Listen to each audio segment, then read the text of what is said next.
안녕하세요. 오늘은 2월 2일 목요일입니다. 오늘은 마태복음 7장 13절에서부터 20절까지를 본문으로 큐티 가이드를 시작하겠습니다.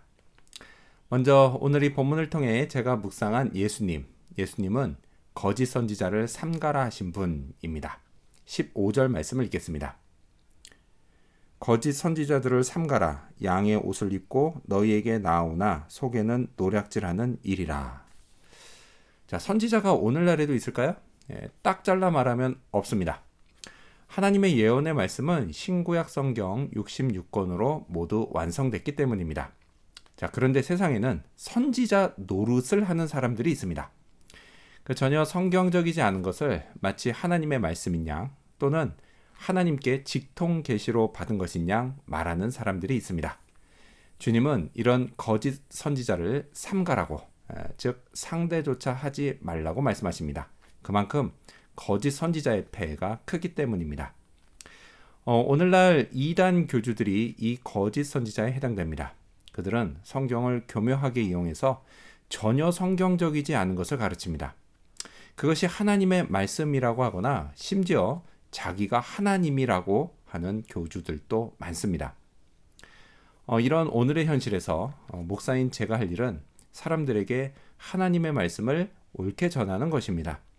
성령의 조명을 받으면서 성경을 공부해야 합니다. 이를 통해서 알게 되는 하나님의 말씀을 사람들에게 가르쳐야 합니다. 저 역시요, 항상 조심해야 할 것은 이 가르침의 내용과 방법이 성경적인가라는 것을 늘 살펴야 한다라는 것입니다. 목사들 중에요, 그렇게 하지 않았다가 이단으로 변질된 경우도 있습니다. 자, 오늘 본문에서 예수님은 거짓 선지자를 나무에 비유하십니다. 19절 말씀을 읽겠습니다. 아름다운 열매를 맺지 아니하는 나무마다 찍혀 불에 던져지느니라. 거짓 선지자들은 결국 심판의 불에 던져질 것입니다. 이 부분에 있어서 주님은 매우 단호하십니다. 자, 그렇다면 계속해서 오늘 이 본문을 통해 제가 발견한 인간의 모습, 어떤 게 있을까요? 오늘은 좁은 문으로 들어가는 소수의 사람들을 볼 수 있습니다. 13절과 14절 말씀을 읽겠습니다. 좁은 문으로 들어가라. 멸망으로 인도하는 문은 크고 그 길이 넓어 그리로 들어가는 자가 많고 생명으로 인도하는 문은 좁고 길이 협착하여 찾는 자가 적음이라. 주님은 좁은 문으로 들어가라고 말씀하십니다. 하지만 많은 사람들이 큰 문으로 들어가려고 합니다. 자, 그렇다면 좁은 문은 무엇을 의미할까요? 이건 신앙생활로 들어가는 첫 관문인 회개와 결단을 의미합니다.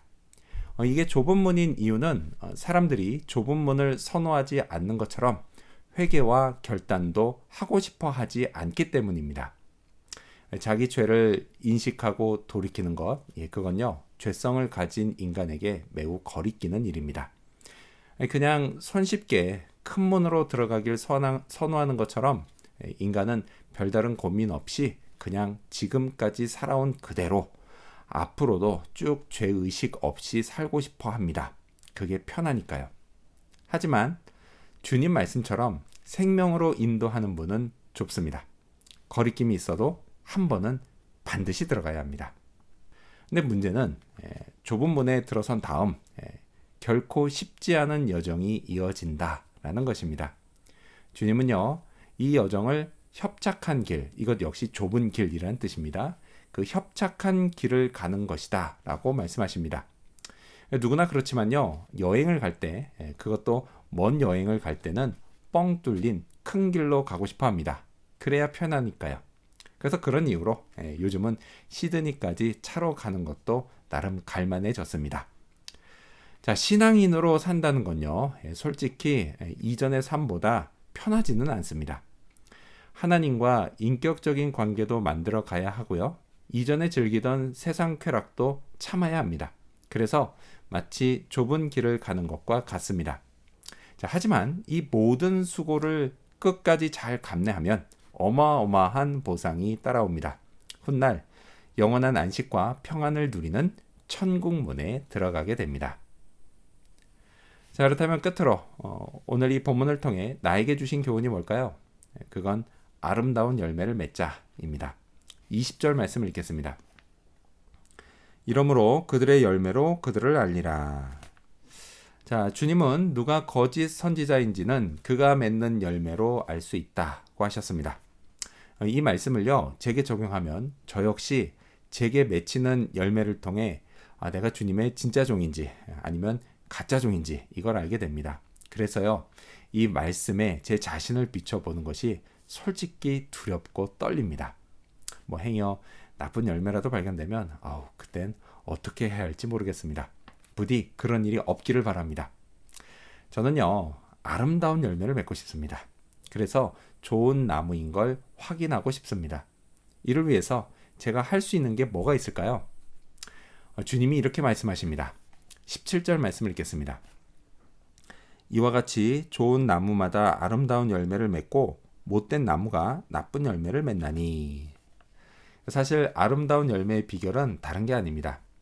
나무가 애초 좋은 나무이면 되는 겁니다. 나무가요, 딱히 스스로 노력할 게 없습니다. 저도 마찬가지입니다. 제가 할 수 있는 게 따로 있는 게 아니라 저는 그저 하나님과 인격적인 관계를 계속 만들어가면 됩니다. 그러면 성령께서 저를 통해 아름다운 열매를 맺으십니다. 이 사실을 꼭 기억하며 오늘도 성령을 구해야겠습니다.